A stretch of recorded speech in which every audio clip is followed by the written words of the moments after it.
Pessoal, primeiramente, agradecer aí a oportunidade de estar falando com vocês. A linguagem é um pouco diferente. Eu tenho atuado aqui junto aos cursos de pós-graduação da Facens, falando sobre comportamento, falando sobre gestão de pessoas. Então, vamos falar sobre engenharia de pessoas. Aí acho que a gente se conecta mais, né? Falar sobre engenharia de pessoas é realmente entender que pessoas e comportamento são basicamente quantificáveis. E cada vez mais ferramentas de inteligência artificial faz com que a gente consiga medir determinados perfis e padrões de comportamento. Então, a gente vai ter aí duas características que a gente está trazendo dentro da nossa palestra, entender exatamente o que é o comportamental e realmente aquilo que é técnico, né? E a gente dá alguns nomes para isso ao longo da palestra. Nós vamos falar sobre turnover, sobre rotatividade de colaboradores e como que as empresas têm enfrentado isso, quais são os desafios para a área de recursos humanos, gestão de pessoas, gestão de talentos. Cada empresa dá um nome para essa área de recursos humanos, né? E o quanto muitas vezes a gente não entende o que o RH deveria entregar para vocês ou o que vocês deveriam cobrar do RH como gestores, né? Então, acho que isso é uma perspectiva que a gente tem que olhar e observar. Como experiência, eu sou administrador, então eu trabalhei 10 anos no Grupo Votorantim e ali eu coordenava toda a parte de desenvolvimento organizacional, uma das empresas do Grupo Votorantim, né, a CBA. Depois fui para a Skin Cariol, auxiliar também na implantação de um projeto que seria um projeto SAP, mas com foco em desenvolvimento de pessoas, mapeamento de processos, e que a empresa estava se profissionalizando para a sua venda, né? Depois foi Brasil Quirim e hoje Heineken. Então, algumas experiências nesses 18 anos como consultor e atendendo algumas empresas. Atualmente atendo a Dimax, Grupo Magnus, acho que o pessoal já ouviu falar, rações, né? Alimentos para cães e gatos, da Soul, empresa Falcon Jet. São algumas empresas que eu atuo. Por que eu tenho que trazer essa ponte para vocês? Porque eu não sou engenheiro, então eu trabalho com vocês para auxiliar vocês numa correção de postura, uma correção de foco, uma correção daquilo que vocês estão triando para a carreira de vocês e que, basicamente, o conhecimento técnico não vai levar vocês até o final disso se não fizer algumas correções de rotas e algumas implementações. Esse é o maior desafio, né? Então, eu tenho pessoas aí que estão com 3, 4, 5 pós-graduações, falam inglês, falam espanhol, mandarim e muitas vezes estão desempregados. É esse enfrentamento que eu tenho lá fora no mercado de trabalho, né? E por que a gente não consegue converter isso? Existe uma inteligência que a gente precisa entender, essa inteligência está atrelada a comportamento, postura e alinhamento com a cultura organizacional. Se a gente não tiver essa afinidade com a cultura organizacional, você acaba, muitas vezes, não tendo o resultado esperado que vocês gostariam de ter. Ok? Tudo bem? Todo mundo junto? Eu vou fazer só um exercício rapidamente aqui, não é coisa de RH não, é só para eu saber. Então, assim, quem está em cargo, basicamente, de liderança, gestão dentro da empresa, levanta a mão para mim, por favor. Bem alto. Um pouquinho mais alto, deixa eu ver. Tá. Quem está em cargo técnico, levanta a mão. Perfeito. Quem está em cargo de desempregado? Quem está desempregado? Ninguém? Ninguém está desempregado? Uma salva de palmas. Isso é muito bom. Isso é marcante. Por que dessas perguntas? São perguntas de profissionais de gestão de pessoas. A gente precisa pegar o termômetro para a gente poder costurar exatamente o que eu preciso entregar para vocês. Não estou desempregado, então eu estou numa curva provavelmente de manutenção da carreira ou de crescimento, ascensão de carreira, né? É aquela velha perguntinha que você tem que fazer. O que você quer ser quando crescer? E isso você tem que fazer aos 20, aos 30, aos 40, aos 50, talvez aos 80, né? Porque hoje eu tenho lá, basicamente, dentro de alguns processos de orientação de carreira, pegando pessoas com 60, 70 anos de idade, tentando fazer uma ressignificação, né, para como que eu vou manter a minha sobrevivência, porque aquilo que ele trouxe, talvez ele esteja tendo dificuldade de manter. O carro, a casa e tudo mais. Então, a gente fala de manutenção de carreira. Tudo bem? Então, como desenvolver, né, reter talentos para reduzir o turnover das equipes de manutenção? Como formação administrador, segunda formação psicanalista. Por que a psicanálise? Porque eu tive que trazer muito do comportamento e da gestão administrativa para as relações da empresa, porque eu trabalho diretamente. Quem me contrata, às vezes, não é o RH de forma direta. Às vezes, eu sou contratado por um diretor industrial, Quando é uma empresa familiar, muitas vezes eu sou contratado pelo dono da empresa, né? O RH acaba sendo ali meu terceiro indicador, que muitas vezes ele vai entender que necessidade que ele vai precisar de desenvolvimento, ele entende, às vezes, um treinamento que possa mudar determinados comportamentos. Né? Mas falar de comportamento é algo muito mais amplo do que treinar, simplesmente. Vamos partir aí dentro do princípio que uma das coisas que são fundamentais para a retenção e para a segurança aí da área de vocês, de manutenção, é o item segurança. Né? Se a gente olhar ali, em torno de 10% a 15% dos acidentes de trabalho são mortais, né, na Europa, e 15% a 20% no total. Ou seja, a área de segurança é uma área fundamental para que vocês se relacionem e que vocês trabalhem em conjunto. Sabe aquela palavrinha que todo mundo fala? Paulo, você faz palestra sobre engajamento? É quando a manutenção não fala com a segurança, quando a segurança não fala com a qualidade, é quando as três áreas não falam a linguagem do que a cultura está solicitando e está pedindo. O engajamento tem que estar alinhado diretamente com essa estratégia da organização. Né? Nós somos latinos e muitas vezes a gente fala o seguinte, que a gente é super motivado, que a gente é super motivacional. É mentira, a gente é extremamente individualista. E isso eu provo e comprovo para vocês no dia a dia dentro da empresa. Tá?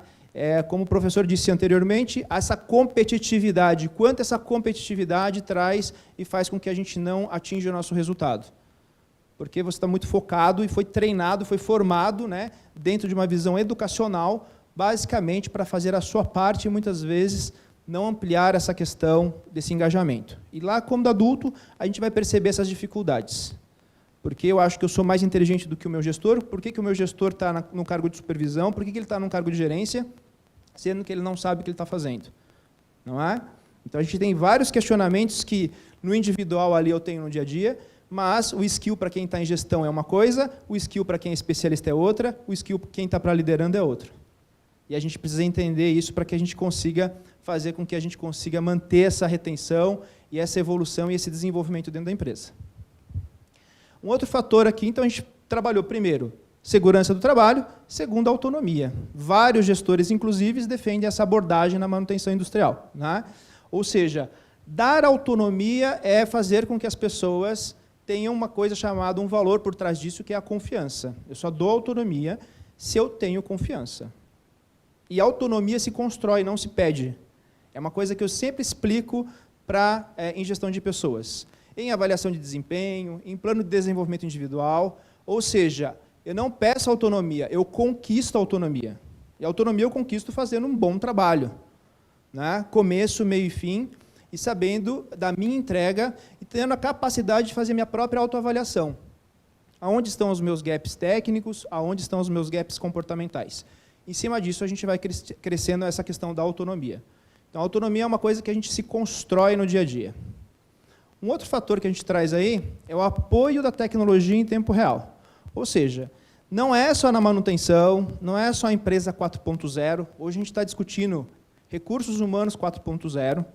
Vocês sabem como vocês são contratados daqui para frente, ou quem acabou de ser contratado? Basicamente, é através de inteligência artificial. Você não consegue chegar e entregar um currículo físico dentro da empresa. Poucos fazem isso. Você não consegue chegar mais na portaria de uma empresa e deixar o seu currículo. Você tem que preencher ali alguns requisitos, né, que começa lá no LinkedIn. Lá no LinkedIn, que é a sua porta, que é o seu portal de entrada para o mercado de trabalho. Então, quem está pensando em transição, quero sair da empresa X e para a empresa Z, precisa entender exatamente isso. E existe uma engenharia de análise em cima de tudo isso. Então, não é mais só o psicólogo, não é só o profissional de recursos humanos que está fazendo essa avaliação. Existem robôs fazendo isso, tem algoritmos atrás disso. Né?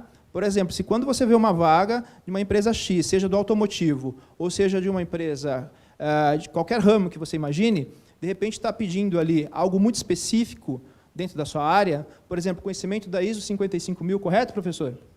ISO 55000, e se não tiver isso constando ali dentro do seu LinkedIn, provavelmente você não passe para o filtro. Se você não passa no filtro, você não vai conseguir chegar numa possível entrevista. Então, agora, RH também se tornou uma área extremamente 4.0, porque desde a avaliação de desempenho, desde o seu processo de recrutamento, começa através do quê? De tecnologia. Então, a gente sempre fala, LinkedIn tem que manter atualizado. Né? Se você está pensando em fazer transição, crescimento de carreira, o LinkedIn precisa estar extremamente atualizado. Terminou aqui o evento, atualiza o seu LinkedIn. O que você viu, o que você absorveu daqui, quais são as competências que você está levando daqui para o seu dia a dia. Isso é fundamental. Tudo bem? Então, essa é uma percepção que a gente tem que ter, que a manutenção ela passa exatamente por isso. Né? Algumas empresas, né, não todas, sabemos disso, né, poucas empresas ainda, têm tecnologia de ponta para utilizar no seu planejamento, controle e processo. Né? Quando não, muitas vezes estão fazendo na unha ali, porque eu trabalho para empresas pequenas, médias e grandes. Quando eu olho para a empresa pequena, ela está lá ainda no papel do artesão ainda. E tenho certeza que muitos já passaram, ou alguns possam estar nessas empresas ainda. Que você precisa trazer essa consciência da tecnologia dentro da cultura organizacional. Né? Muitas vezes, para a empresa pequena, para o dono, ele entende isso como um custo, como algo que você quer facilitar demais a sua vida, não é? Mas é necessário devido ao quê? A competitividade. A competitividade é algo que se tornou aí surreal e precisa de velocidade. Só que tem um componente, né? A gente avançou muito através da tecnologia, a gente avançou muito através de softwares e tudo mais, mas o ser humano ele não consegue evoluir na mesma velocidade do que ele cria. E aí entra a parte comportamental. Né? E eu estou acelerando, eu trago análises profundas, mas essas análises, muitas vezes, você não consegue fazer com que as pessoas mudem padrões de comportamento, que é uma coisa que a gente chama de modelo mental. Esse modelo mental, muitas vezes, não é tão rápido. O simples fato é, se eu pedir para vocês agora levantarem e mudarem de lugar, vai gerar o que em vocês? Desconforto. Por que mudar? Está tão bom aqui, já estou aconchegado, já estou quentinho. Não é? Isso acontece dentro do ambiente empresarial. Então, você vai lá, traz toda uma tecnologia, traz toda uma análise, mas muitas vezes o ser humano ele tem a dificuldade, né, de se flexibilizar e tentar colocar aquilo em prática. Entender que aquilo ali é algo que vai facilitar a rotina dele e ser mais assertivo. Tudo bem? Então, a gente tem evoluído bastante nesse sentido de tecnologia, as grandes empresas principalmente, só que toda vez que a gente muda a tecnologia, provavelmente a gente precisa mudar o nosso processo. Todo mundo junto, né? Então, eu tenho que estudar o fluxo, eu tenho que mexer no meu processo.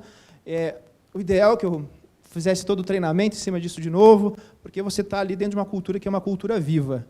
E muitas vezes isso não acontece. Isso está em algumas pessoas dentro da organização, por isso que não existe esse engajamento e esse resultado muitas vezes acaba não acontecendo, por essa dificuldade de relacionamento. E às vezes até uma dificuldade didática de muitas pessoas que estão em cargos de supervisão e de liderança, que não têm a capacidade didática de instruir o seu time, a sua equipe, para que eles consigam se desenvolver. Muitas vezes eu converso com vários profissionais e falo assim, cara, eu sei para mim, mas eu não sei explicar isso para o cara. Eu não sei dar um feedback. Né? Eu não sei explicar, não sei mostrar isso para ele.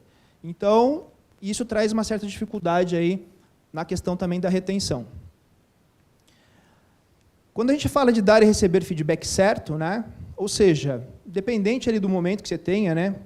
Que você tenha ali poucos períodos de paradas, alta disponibilidade e confiabilidade dos seus ativos, você precisa criar ali um processo que você consiga conversar com o seu time. Em alguns momentos, você precisa praticar também aí uma metodologia Kaizen para que você consiga revisitar aonde você tem que fazer alterações, aonde você tem que replanejar, aonde você tem que fazer ajustes, sem pessoas, sem recursos, o que precisa ser feito naquele momento. E muitas vezes a gente não faz essa lição aprendida. Essa lição aprendida é fundamental. E hoje a gente tem sistemas de tecnologia que suportam também essa lição de casa. Ou seja, aquilo que deu errado, como várias gerações viram no passado, que você não procedimentou, você não tem cópia daquele documento, o funcionário saiu, ele foi embora, ele levou o conhecimento com ele. Então, eu sempre trago essa relação para a área de desenvolvimento dentro das empresas. Nós precisamos construir, formalizar essa base de conhecimento para que a gente consiga poder revisitar quando necessário e formar outras pessoas, né? E fazer as melhorias. Uma das habilidades mais importantes hoje de um gestor, né, como soft skill, é a habilidade de comunicação. Né? Então, a comunicação é algo fundamental em quem busca crescimento para áreas de supervisão, áreas de gerência. Então, muitas vezes, não vai passar em determinadas entrevistas. Quando passa, muitas vezes, vai sentir o gargalo se a empresa tiver ferramentas de feedback, gestão de desempenho. Na hora que fizer a primeira rodada de feedback, o time vai trazer essa retaliação, vai trazer essa foto. A dificuldade de fala, a dificuldade de comunicação e o quanto isso impacta no desenvolvimento do time. Ok? Então, eu também tenho suportes de ferramentas hoje dentro de algumas empresas que vai ajudar a fazer essa avaliação do gestor quanto ao conhecimento técnico e comportamental que ele transfere para a empresa. Então, preste atenção ao feedback da equipe e promova a melhoria contínua através de eventos como o Kaizen. Ok? Um outro ponto aqui é o apoio remoto, né? Uma das melhores maneiras de fazer isso é se comunicando com as equipes de campo, né? E criar um Insight Hubs. Né? Um hub de insights seria exatamente um depósito de informações, de estudos de caso, onde você consegue, em tempo real também, mostrar uma deficiência na máquina, no equipamento, e o seu gestor lá à distância conseguir fazer uma orientação. Aquele gestor mais sênior, aquele gestor que domina aquele conhecimento. Ou seja, a tecnologia aí dando suporte para que a gente fique mais próximo. E, nesse período da pandemia, foi necessário, porque isso avançou mais ainda dentro das empresas. O suporte de tecnologia, as nossas aulas estavam acontecendo de forma online. Exatamente esse modelo faz com que a gente facilite os processos. Aí, muitas vezes, as pessoas falam assim, Paulo, mas como que eu faço isso, né, com um time extremamente enxuto, com um time que, basicamente, a gente tem que botar a máquina para rodar ali, porque senão a produção para, e como que eu organizo todas essas informações? É para isso que a tecnologia vem. Mas eu preciso ter um mínimo de planejamento, gestão de tempo aí para você poder organizar isso. Então, um profissional de planejamento, de manutenção, de engenharia de 10 anos atrás é muito diferente do profissional de hoje. Esse é o resumo do que a gente fala de perfil. Não é o mesmo profissional, né? Porque ele teve que se reinventar e ele teve que entender esse processo. Tudo bem?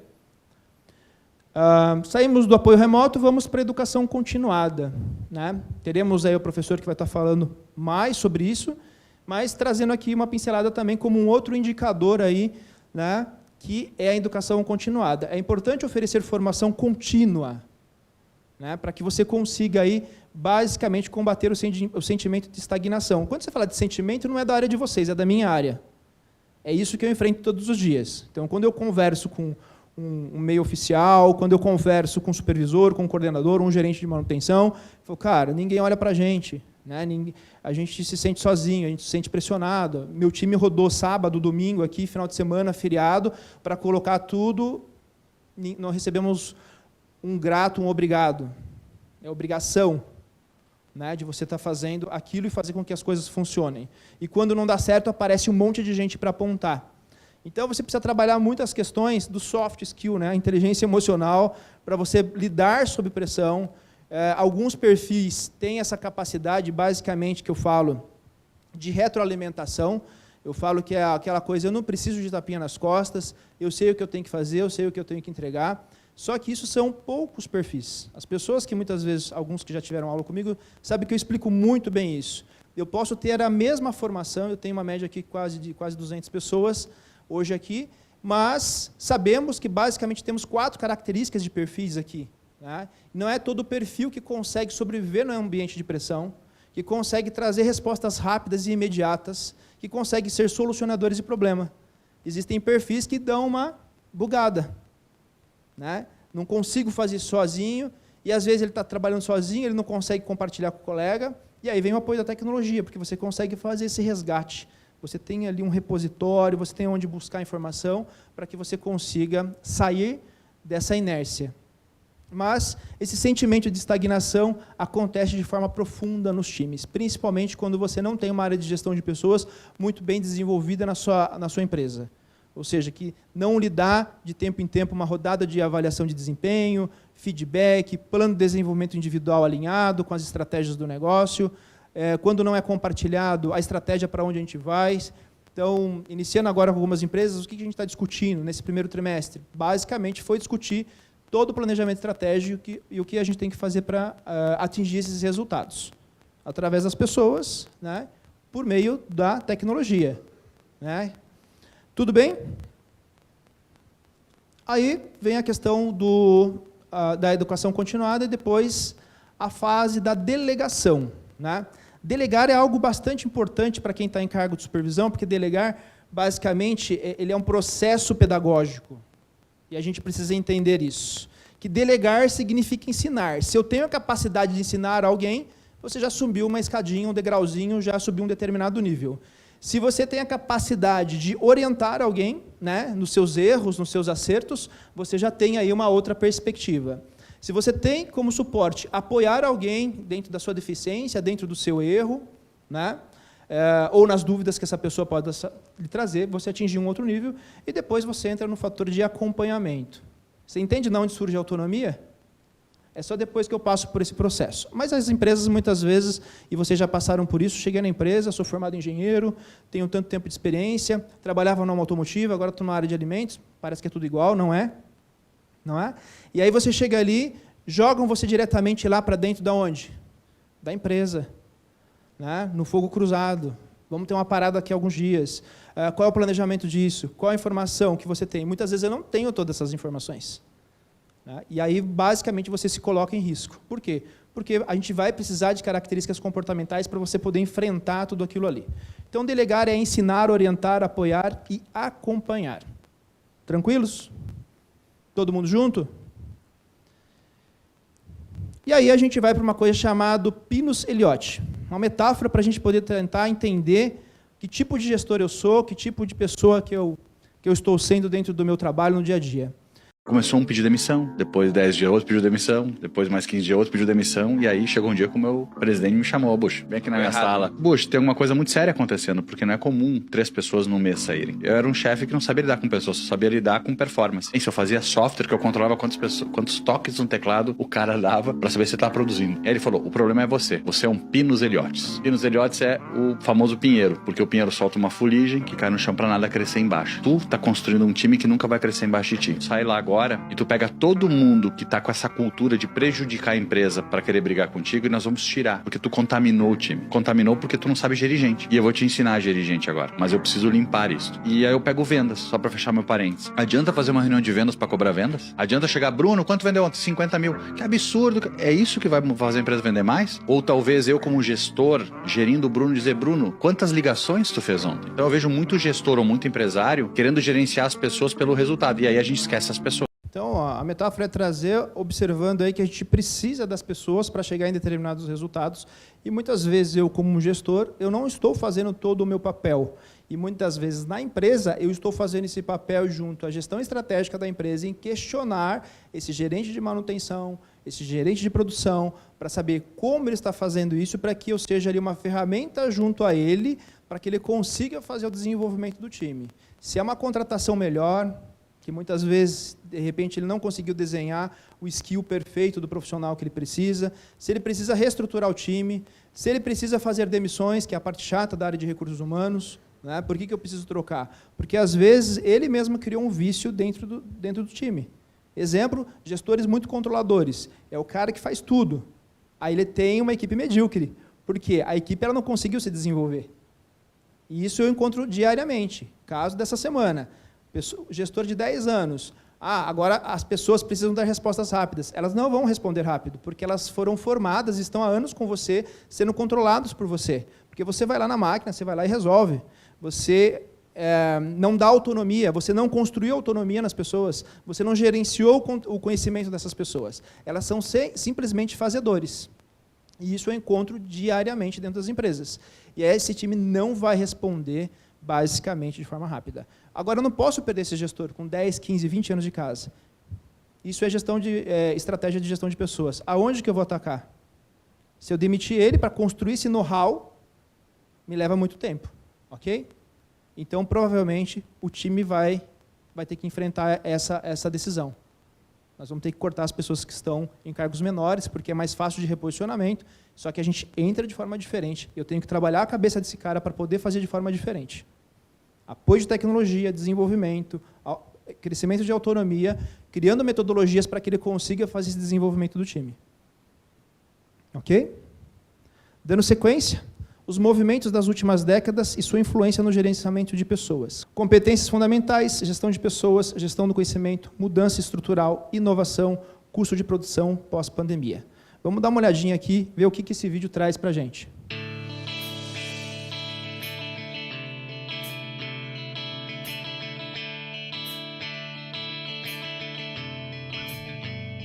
Olá, meu nome é Ricardo Guimarães, eu sou casado com a Lili há 44 anos, tenho 4 filhos, 3 netos, alguns adolescentes, trabalho para grandes empresas, vivendo esse mundo maluco, e eu vou aqui contar para vocês o que a gente está compreendendo sobre o mundo, para talvez ajudar você a tomar boas decisões a respeito da educação que você dá para os seus filhos, para a sua carreira, trabalho, enfim, com relação ao futuro de todos nós.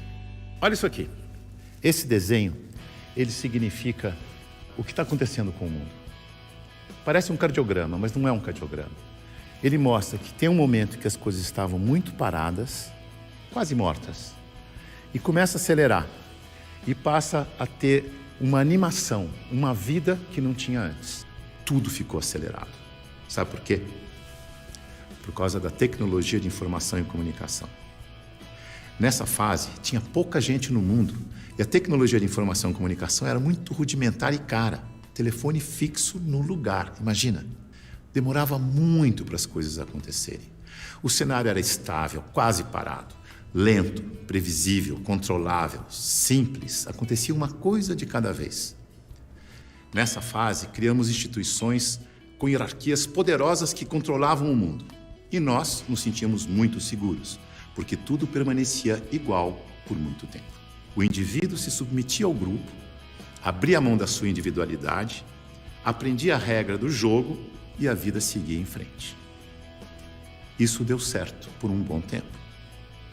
Aí, com mais gente no mundo e com uma tecnologia de informação e comunicação mais poderosa e mais barata, todo mundo tomando decisão o tempo todo, numa velocidade absurda, o mundo começou a ficar instável, dinâmico, rápido, imprevisível, transparente, fora de controle, complexo. E nessa dinâmica toda, além da instituição, surge um novo personagem muito poderoso.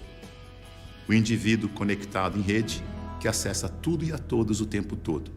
Mobiliza pessoas, trabalha, produz conhecimento sem precisar das estruturas e da permissão das instituições.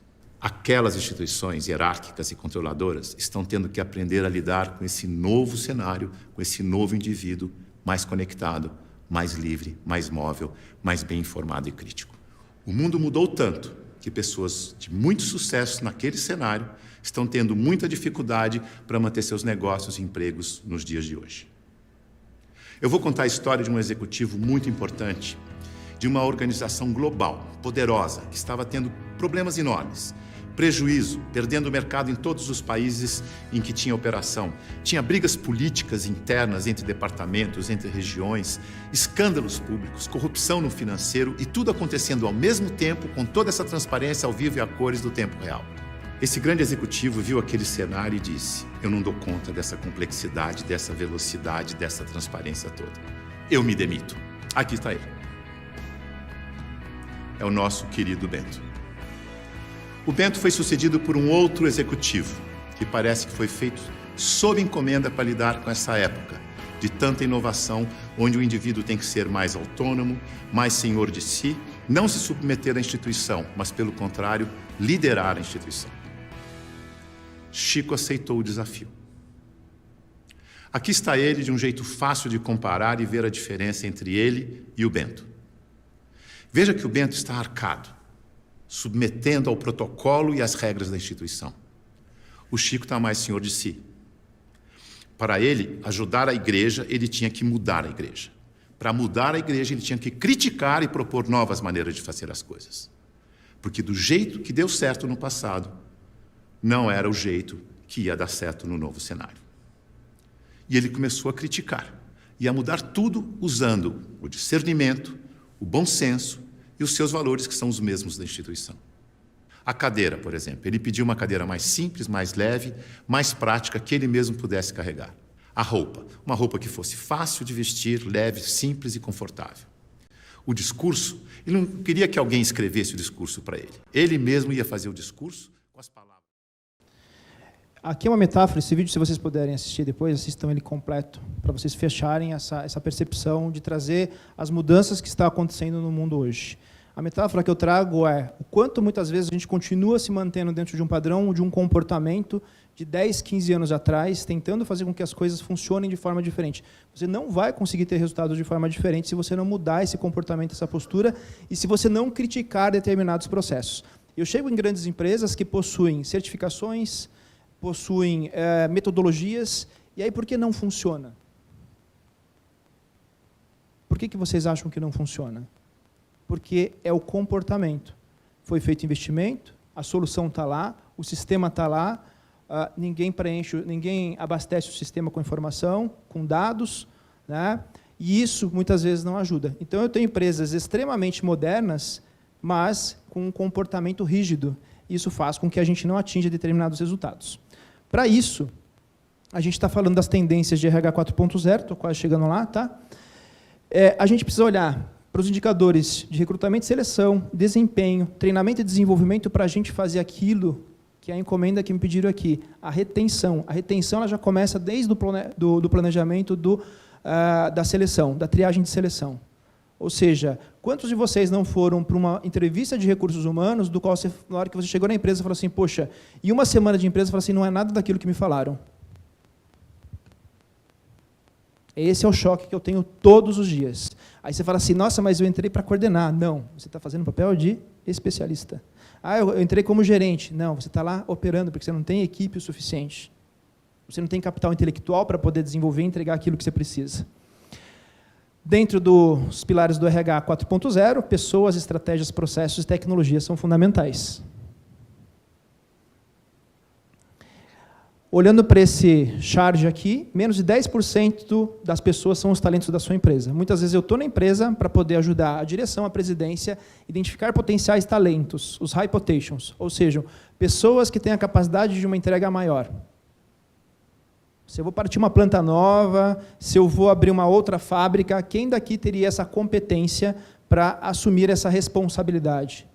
E isso existe um skill, isso existe um perfil e um comportamento que eu possa contar com essa pessoa. E aí eu saio à procura dessas pessoas dentro da organização. Ok? Olhando para esse charge, as principais etapas é considerar a experiência do colaborador. Começamos em recrutamento. Volta aqui. Começamos em recrutamento. Depois a gente faz o onboard, que é a integração, que eu acho que é muito mal feita dentro das empresas. Algumas conseguem fazer com qualidade, mas a maioria não faz com legitimidade, com qualidade, né? Dou lá um treinamento de segurança, recebe seus EPIs, faça um videozinho institucional na integração e vai lá para a máquina. Vai ter uma parada aqui uma semana, você se prepara, você não sabe com quem você fala, aonde você coloca informação, cadê as ferramentas, cadê a metodologia, tudo isso traz deficiências. Desenvolvimento fundamental. Sem investimento, não tem como você fazer retenção. Desenvolvimento faz parte da retenção de qualquer pessoa que busca capital intelectual dentro de uma organização.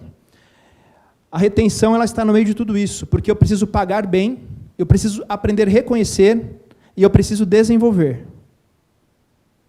Pagar bem, basicamente, não é pagar dentro do nosso escopo de categoria. Pagar bem é quando uma categoria fala, começa com R$2.000 e eu tenho empresas pagando 2.800.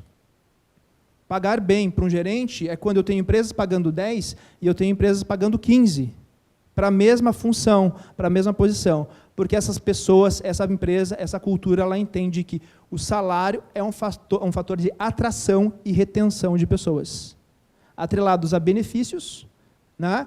E aí você faz todo um trabalho junto a desenvolvimento. Então, aí a gente tem no final também, após a retenção, o offboarding, que é o desligamento. O desligamento é a última coisa. Estou encerrando, professor. Dentro disso, a gente está falando de talentos, futuros talentos, mantenedores e o abaixo da média. Abaixo da média, infelizmente, com avaliações de desempenho, eficácia, uma hora você tem que tomar essa decisão, quem está no cargo de supervisão e gestão. Os mantenedores são fundamentais, pessoas que vieram de gerações passadas e têm histórico da empresa. São muito importantes para aqueles mais novos que estão chegando. E aí a gente tem os futuros talentos que vão suportar o crescimento dessa empresa, a evolução da empresa. Por fim, fechamos aqui o soft skill para os gestores de manutenção, precisa ter liderança, gestão de tempo, comunicação clara e flexibilidade, foco em resultados. tenho skills tanto técnicos quanto comportamentais, né? Alguns exemplos ali para vocês. E quais são as qualidades necessárias para um colaborador de manutenção, né? Que sejam disciplinados, organizados, detalhistas, né? Além das habilidades técnicas que tanto buscam. Qual que é o desafio que eu encontro todos os dias? Grande parte, 99,9% das pessoas, elas buscam conhecimento técnico.